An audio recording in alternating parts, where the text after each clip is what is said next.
For the first time in history, the sky is a battlefield.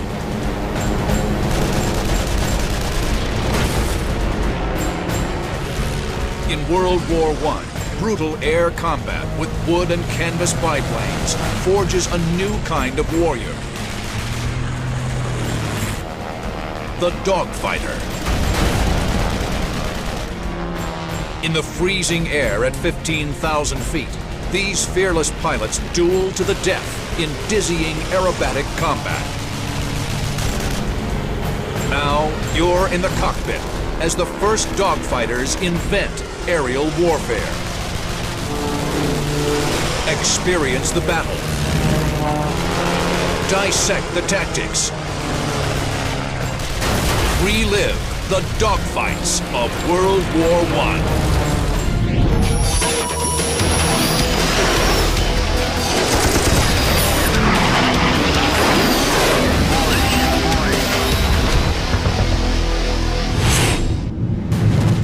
June 1917, 15,000 feet above La Selle, France, on the Western Front. A lone Albatros D-3 hunts for enemy reconnaissance aircraft and observation balloons.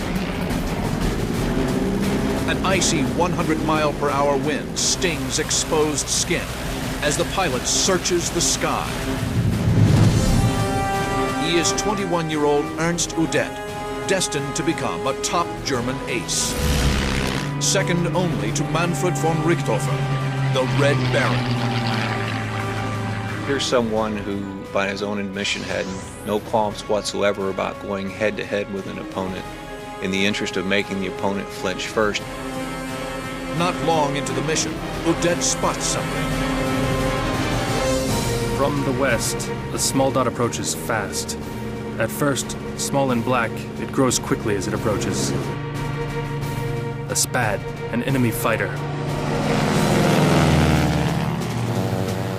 The aircraft has the distinctive brown markings and stub nose of a French Spad 7. The adversaries close head on. At the same height, we go for each other, passing at a hair's breadth. We bank into a left turn, then begins the circling. Udet yanks the stick back and applies rudder. The simple but responsive cable and pulley controls snap the biplane into a tight bank. Like heavyweight boxers, the opponents test each other's defenses, holding back aggressive moves until they determine their enemy's skill. It wasn't the first pass that really gave them the initial insight into how good of an opponent they were facing. It was the first turn. The technological advantages of fighter aircraft in World War I weren't in the normal vertical flight pass, it was the turn. How quickly did the guy turn? How quickly could he recover? How much altitude could he gain in the turn without stalling the aircraft? The Albatros D-3, flown by Ernst Udet, is a fast-climbing and maneuverable fighter that dominated the Allies when first sent into combat. The French-built Spad 7 is sturdy, with a 150-horsepower Hispano-Suiza V8 engine and a top speed of 119 miles per hour. The Spad is 10 miles per hour faster than the Albatros and better in a dive, but the D-3 is more maneuverable and has a better rate of climb. Ernst Udet throws the stick left. The rushing wind and the staccato clatter of his Mercedes engine are deafening. He closes on the Frenchman. He passes me, so close that his prop wash shakes me back and forth. I can make it out. View, it says there. View, the old one. That's Guynemer's sign. It is France's ace of aces, Georges Guynemer. He's already brought down 30 German aircraft, including a close friend of Udet, Hutz Hainisch. Anger surges. Udet must take revenge for Hainisch's death. He'll attempt a half-loop, one of the first air combat maneuvers later named for German ace Max Immelmann. Udet will pull back on the stick, climb, go inverted, then roll out at the top, hoping to surprise Guynemer with a diving attack. Udet pitches up, craning his neck around to keep his eyes on Guynemer. To his horror, the French ace has anticipated his move perfectly and fires into Udet's machine.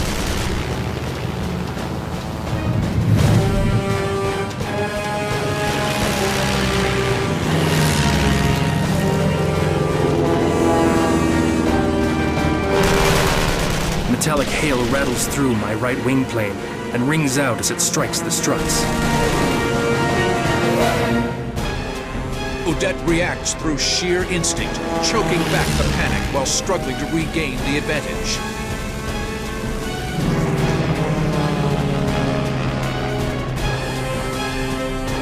Drive your car at 60 miles an hour down the highway. Stick your head out the window. Now imagine you're going twice that fast. Now imagine it's 0 degrees outside, and it's hard to breathe, and it's cold, and the air is biting. Throw in the fact that your seat is on top of a 20-gallon tank full of aviation gas. That's what it was like in a World War I fighter plane cockpit. Udet rolls and reverses. The tight turning radius of the D3 plays to his advantage. He manages to get Guynemer in front of him for a fleeting moment. I'm sure he's coming down with the fangs out, blood in the mouth, and he's coming down to kill. I push the button on the stick, and the machine gun remains silent. Stoppage. His twin 7.92mm Spandau machine guns are jammed. It's a common problem for the FIRST Dogfighters. The gun jam is a huge problem. They can't put any weapon on the enemy at that point, and then they're a sitting duck. Udet frantically pounds the gun, trying to clear the jam. It's no use.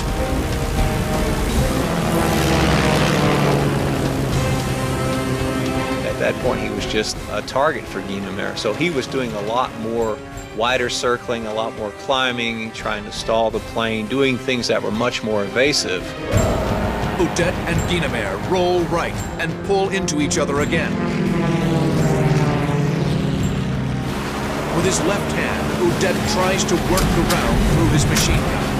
But then, disaster. From overhead, Guynemer observes the German's plight.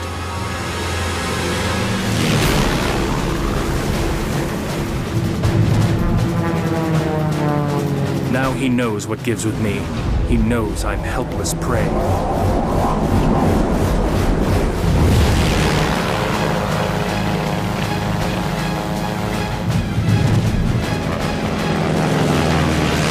Udet cranks over into another left turn. He has no cockpit armor. He has no parachute. To be shot down from this altitude in World War I is certain death. Guynemer reverses for a final climactic head-on pass. Udet knows it is about to end.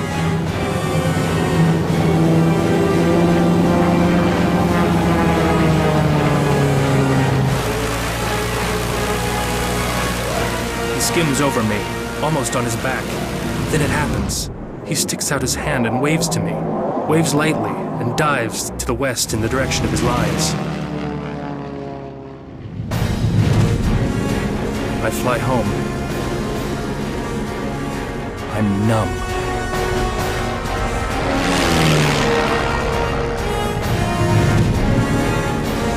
Incredibly, Georges Guynemer has spared Ernst Udet.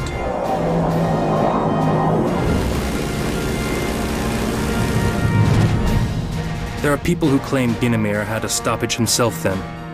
Others claim he feared I might ram him in desperation, but I don't believe any of them. I still believe to this day that a bit of chivalry from the past has continued to survive.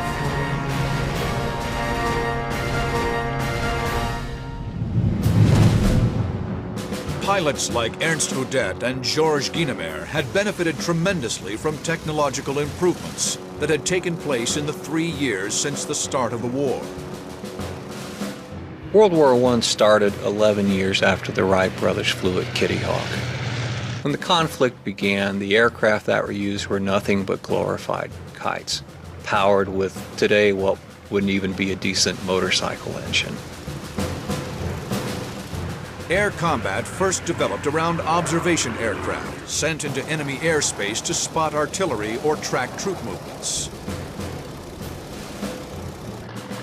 Smaller aircraft, called scouts in World War I, were designed to attack these reconnaissance planes.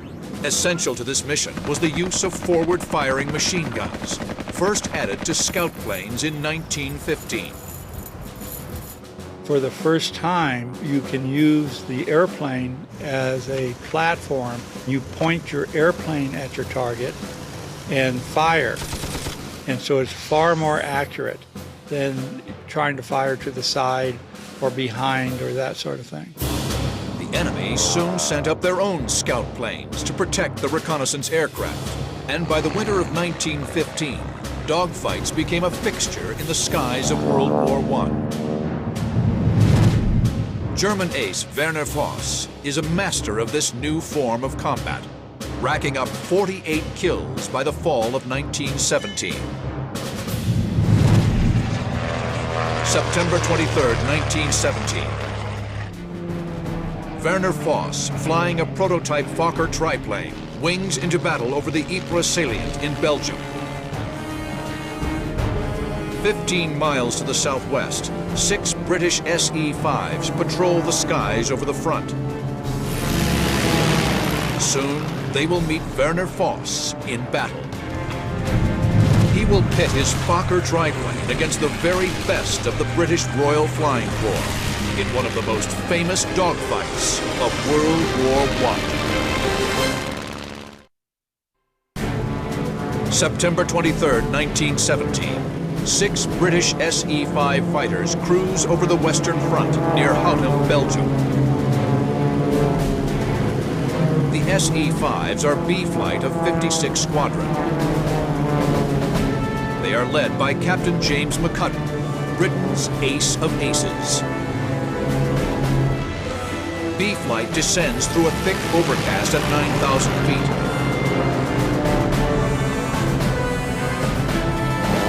Below the clouds, unseasonably warm, humid air whips through their open cockpits.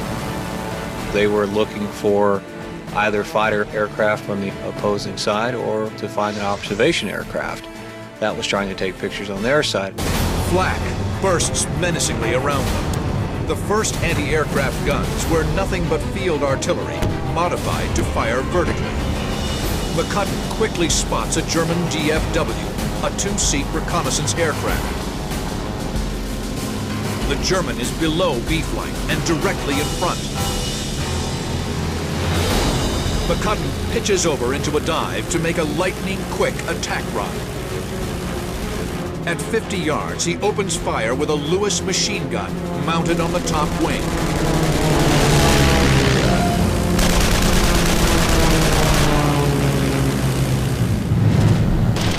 The DFW's engine is hit hard. It drops out of the sky.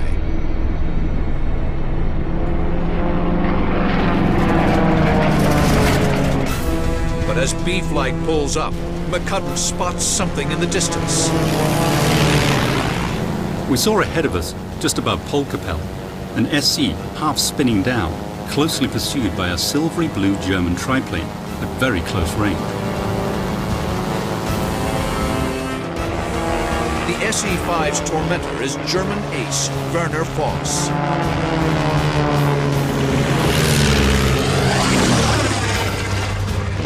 He fires a burst into the British plane.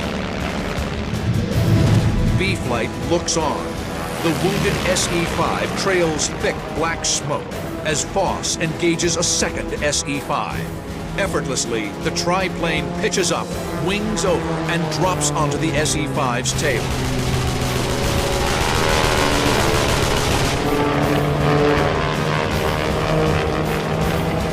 With 56 Squadron looking on from above, the triplane has made quick work of 2 SE-5s. Voss's Fokker triplane is a prototype aircraft, though slower than most fighters on the front. Its 3 wings give it astonishing maneuverability. McCudden and 56 Squadron's Scout Experimental 5A, or SE-5A, operational in May 1917, is easy to fly and an extremely stable gun platform. Both planes are heavily armed with 2 machine guns. The SE-5, with a top speed of 130 miles per hour, is faster than the Fokker, but the Fokker is more maneuverable. B-Flight is now above and behind Voss, in perfect attack position. McCudden and Rhys-Davids will lead the attack. Keith K. Muspratt and VP Cronin will follow. The remaining 2 members of B-Flight stay up high as top cover. McCudden signals the attack by rocking his wings.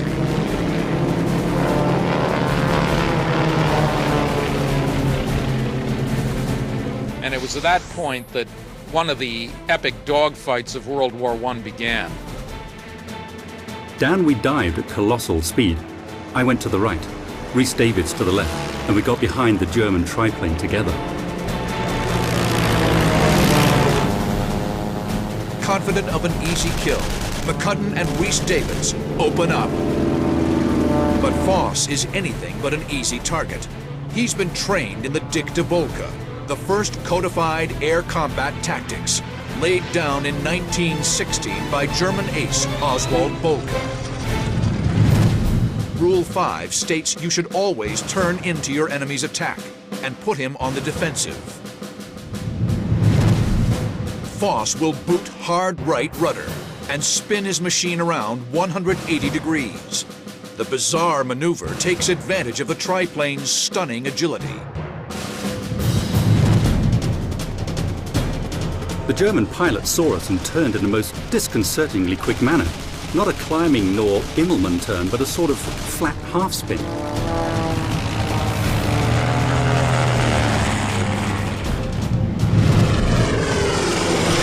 The DR-1 triplane, having 3 wings, had an exceptional amount of lift to it. What it allowed the triplane to do was to basically do what's called a flat half-spin or an uncoordinated turn. The SE-5s face a torrent of tracers. McCudden and Rhys-Davids pull into a steep climb called zooming in World War I. But Cronin's SE-5 is sluggish. He drops below Voss, his engines sputtering.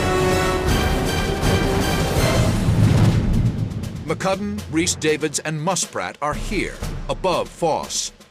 Cronin is below the fight, easy prey for the German ace. Voss reverses and attacks Cronin. Cronin's sputtering engine coughs to life. He now turns directly into Voss and opens fire at 300 feet. Voss breaks off his attack, but he's not running away, even if it's 4 against 1. Cronin takes on a role in the battle at this point, not unlike a matador. He is deciding to stay in the fight and to stay ahead of Voss and to act as a distraction. Cronin is thrown from side to side within the open cockpit.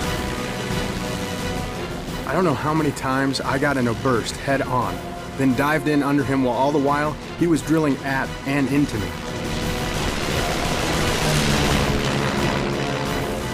But damn it, why didn't the others take him on? Did they think I was showing off? Above the fight, McCudden circles, looking for an opening. McCudden will wait for Voss to expose his 6 o'clock, then dive in and attack. Voss turns after Cronin. McCudden pitches down. He opens up with his Vickers machine gun.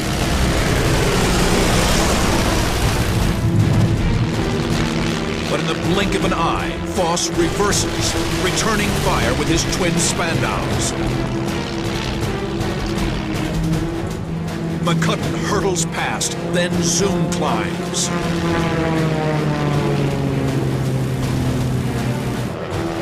Voss maneuvers bravely in spite of the odds. In a group combat like that, when it's 1 against 4, the best place to be is in the middle of everybody else. Because they're circling around you trying to maneuver, but they have to be careful, A, they don't shoot each other, or B, they don't crash into each other. But McCutton is determined. He again noses over.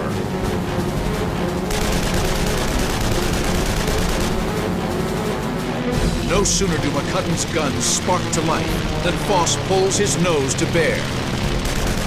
Hot German lead tears through McCutton's SE-5, shredding fabric and wooden wing spars. Voss appears invincible at the controls of the triplane. The airplanes of that era were creatures of the air.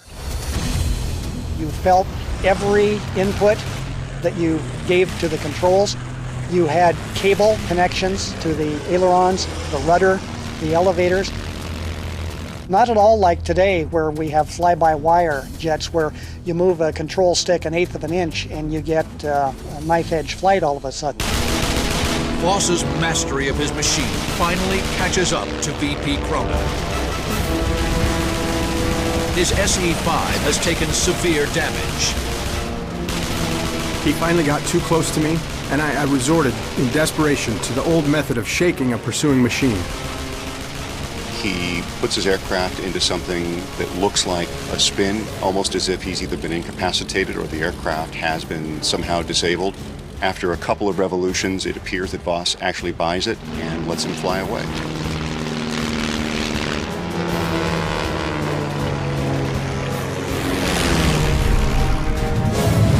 Voss has knocked 3 SE-5s out of the fight and landed hits on any British pilot who's approached him. But now, 3 more SE-5s of 56 Squadron join the fray. A startling array of pilots now surround Werner Voss, all British aces. The light and agile triplane could easily climb above the combat and escape, but Voss savors the thrill of the dogfight. The German ace is destined for glory or death.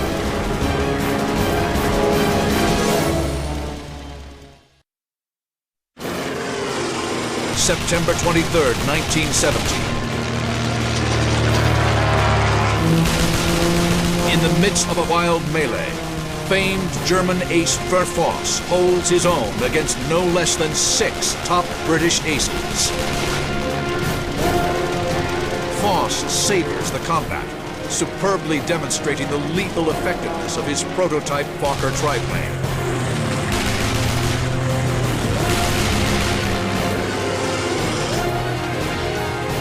His stick and throttle ability, his ability to fly it in a disciplined way in a fight, his ability to stay not calm, but to keep his wits about him in these very stressful situations. If he were flying with us today, he'd probably be one of the best. British SE-5 pilot Richard Mayberry now zeroes in on Voss, diving on him from 6 o'clock.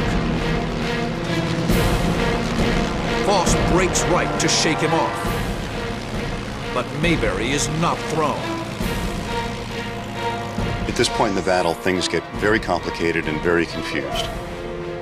An albatross joins the battle, which of course helps Voss considerably, at least numerically. A German Albatross D3 has stumbled into the action, turning easily onto Mayberry's tail. Mayberry zoom climbs to shake the Albatross. A German pilot gives chase. But even worse, Voss latches on as well. Flying nearby, James McCutton and Arthur Rhys-Davids move in behind the Germans.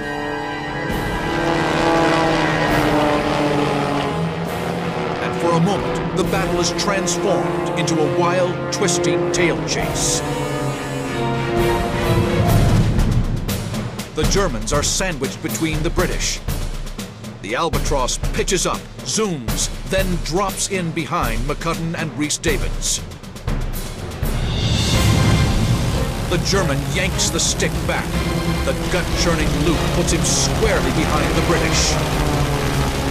Unfortunately for Rhys-Davids, the Albatross manages to unload his guns into his airplane. But Rhys-Davids stays in the fight, the Albatross still on his tail. Now, at the head of the chase, Richard Mayberry will pitch up and loop back on the tail of the red-nosed Albatross.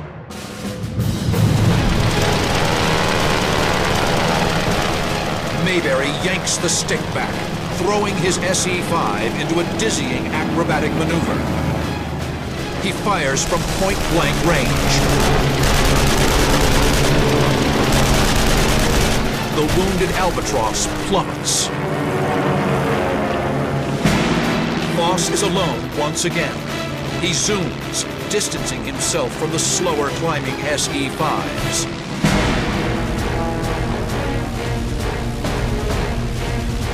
Voss looks down at the planes circling below. He could easily disengage and live to fight another day, but the enticement of the kill runs hot through his veins. I think actually he got greedy, and he was looking at an opportunity to notch number 49 and number 50, and furthermore to close the gap on his friend and rival Manfred von Richthofen. Voss dives back into the fray. He fires his Spandau machine guns into the nearest SE-5.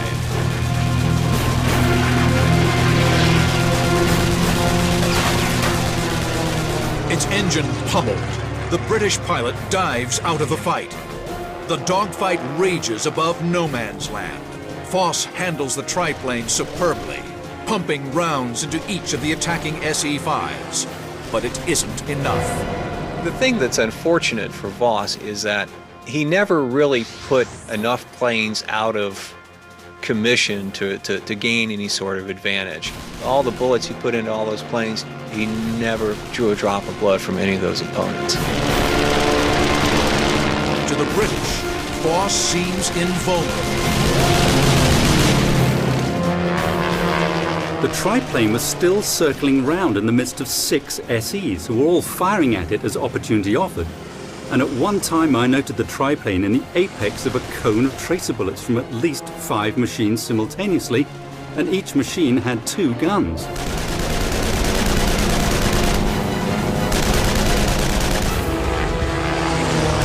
The British are dumbstruck by the skill and tenacity of the German pilot in the Fokker triplane.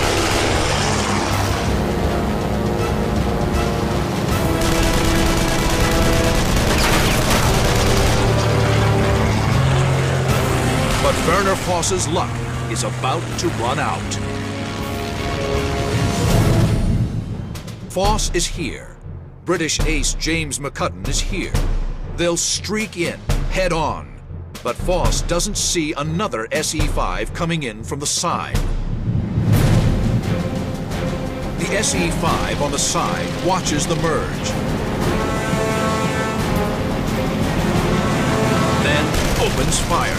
Rounds slam into the triplane's cockpit and fuselage. Voss stays aloft, but for the first time in the battle, he takes no evasive action. Then, Arthur Rhys-Davids dives on Voss from behind.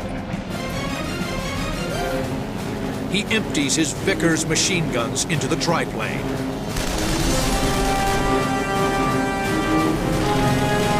Voss does little to avoid the deadly arc of bullets.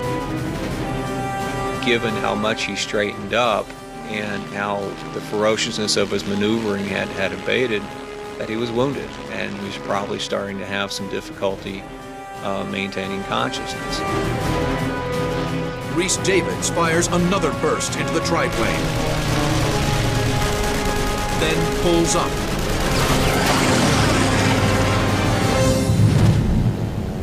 James McCudden is the only pilot to witness Voss's final moments.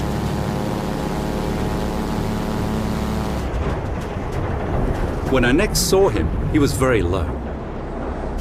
I saw him go into a fairly steep dive, and so I continued to watch. And then saw the triplane hit the ground and disappear into 1,000 fragments. for it seemed to me that it literally went to powder. After 10 minutes of ferocious combat, Werner Voss is dead at age 20. The German ace shot holes through every plane that attacked him, but incredibly, all returned to base.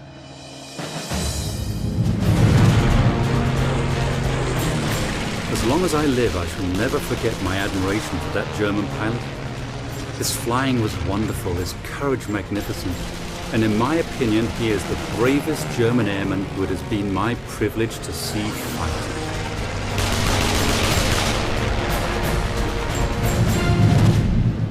German pilots and planes were always on the cutting edge of tactics and technology. They were a formidable foe for the Americans who took to the skies above France in 1918. The United States Army Air Service was equipped and trained by the French. Though some pilots had flown in the French Lafayette Escadrille earlier in the war, most had no combat experience. America's first dogfighters will be tested as never before. September 14, 1918, Mars-la-Tour, France.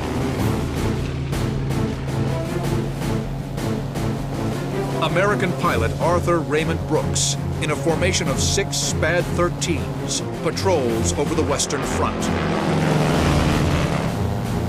Soon, they spot 3 formations of German Fokker D-7s in the distance.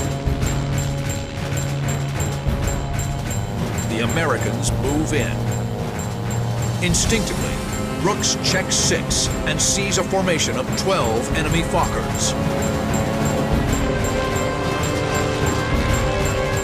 I saw them as they neared us, but had no time to warn the leader of our flight, other than by just nosing down, gaining speed, and then turning to the right, over his head, and into the Fokkers. Brooks's abrupt maneuver separates him from his flight. 4 of the German planes continue on to attack the rest of the SPADs, but 8 stay to fight the lone American. The sky explodes to a furious and deadly contest. September 14, 1918. American pilot Arthur Raymond Brooks wings straight into the fight of his life.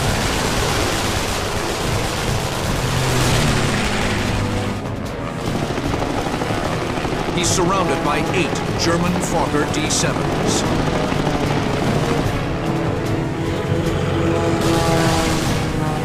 I was scared, but in spite of much high tension and yelling at the top of my voice, I calculated, by the nature of my training I suppose, that I would get as many Fokkers as possible before the inevitable.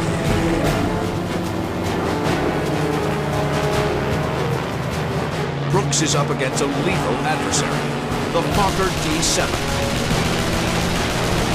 It is 100% universally felt that the Fokker D-7 was the best fighter aircraft of World War I. It had a wing that was thick, which allowed it to maneuver very quickly. Brooks's SPAD 13, with a 220 horsepower Hispano-Suiza 8BC engine and a top speed of 138 miles per hour, is sturdy but plagued with engine problems. Both planes are armed with 2 forward-firing machine guns. The SPAD is faster and better in a dive, but the Fokker D-7 is more agile in a turning fight.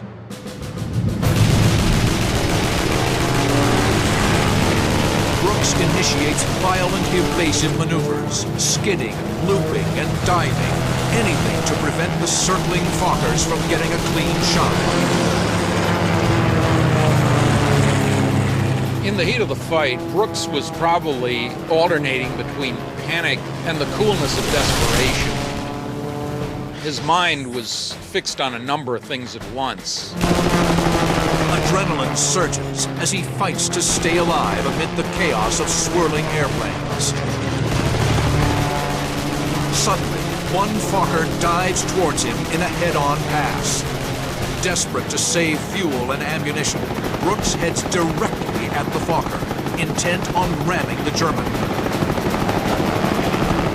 what seems like a real dramatic last-ditch move. No telling what damage you're going to inflict on your own airplane with something like that. Just before impact, the German peels under and dives away.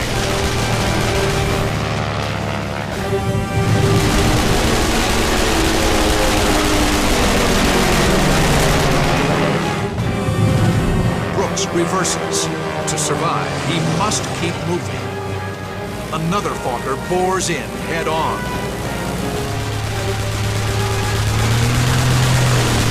Brooks speeds by. I turned immediately on another, feeling that a vigorous offense was the best defense. Brooks is here.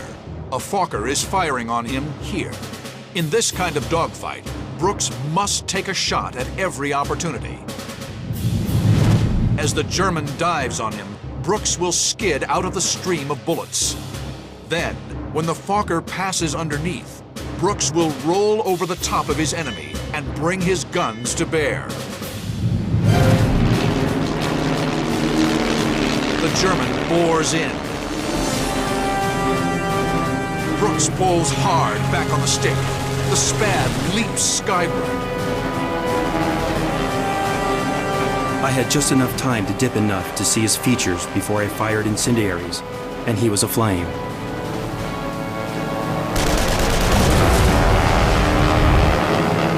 All he had to do was pull himself across without having to slow down or align fuselage. He could rake his gun right across the plane. It's a brilliant move. Brooks's two .303 caliber Vickers make quick work of the Fokker. One down, but he's facing 7 more.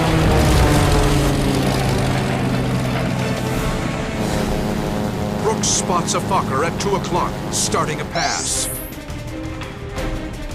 That out of his peripheral vision, he realized, and believe me, you realize these things in a nanosecond, that the geometry to rake somebody else was right there. Brooks cranks to the right and peppers the Fokker with machine gun fire.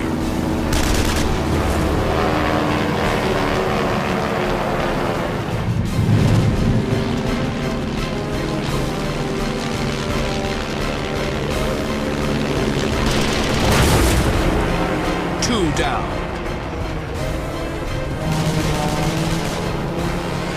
But knocking the Hun aircraft down may play to Brooks's disadvantage. It was being surrounded that saved me thus far. The Germans could not shoot at me without being in their own way most of the time, or bringing one of their own aircraft into the line of fire.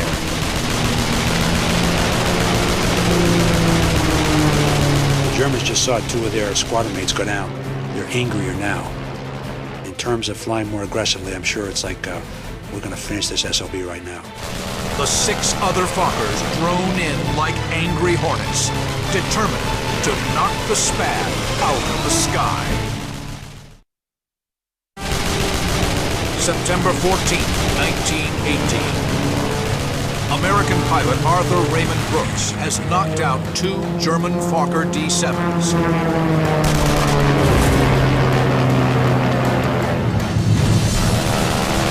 But 6 remaining fighters close in.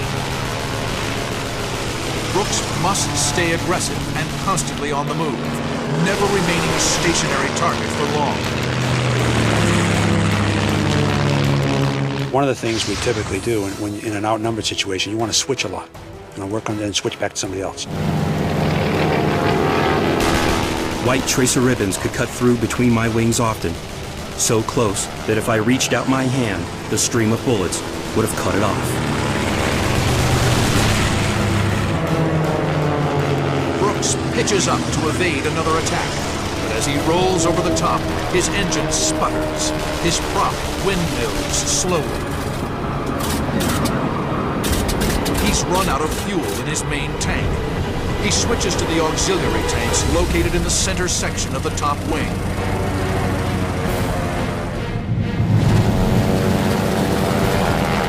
I stared at the blade, and instinctively nosed down just as an enemy burst swept in front of my forehead, shattering my windshield and clattering into my right gun, rendering it useless except for single shots.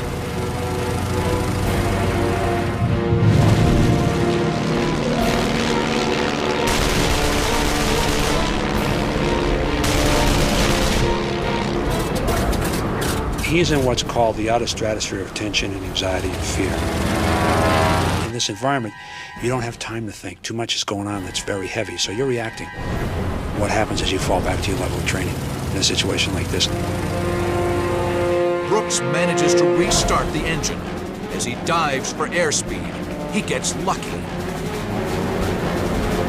2 more Bosch planes and their tactical work happen to get in the way of my now single line of fire. Brooks opens up. White-hot incendiary bullets, a new kind of ammunition designed to set enemy aircraft on fire, rip through the Fokkers.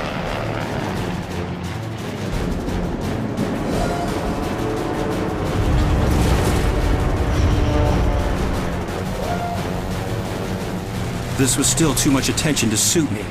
I figured the danger was greater for me now than with the whole swarm, because there was less chance of the Germans getting in their own way.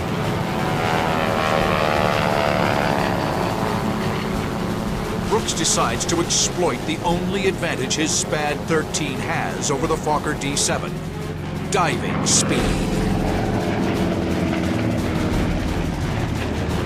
His 220 horsepower SPAD can outdive and outrun the Fokker D7.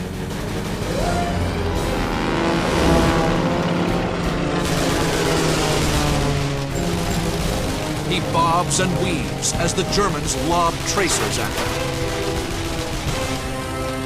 He knows that if somebody's back behind him shooting, if he continues straight and level, they're going to hit him. So he's trying to skid the airplane and just make himself unpredictable to get out of the plane of those bullets. Finally, the Germans break off. The grueling dogfight is over. I don't know how I got back. One incendiary bullet had burned itself out in the main spar of my upper wing. 5 bullets went through my fuselage within 4 inches of my back.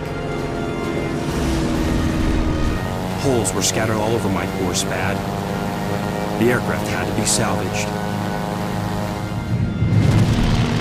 During the incredibly intense action, Brooks has fought off 8 Fokker D7s, the most advanced fighter of the war, while downing 4.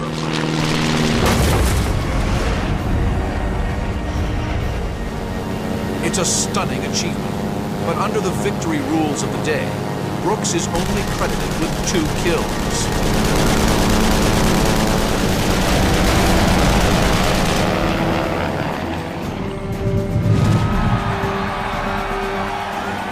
World War I ended less than a month after Brooks's epic battle. The 4 years of war saw astonishing leaps in aviation. It's been guesstimated that in those 4 years, the extent of engineering and technical and operational knowledge that was gained was equal to what might have been 15 or 20 years of peacetime development. By the end of the war, you had aircraft with 200 plus horsepower engines. You had aluminum frames on the aircraft, whereas before everything was wood. You had supercharged engines, and you had pilots using parachutes and oxygen. Like it or not, war enhances technological growth out of necessity.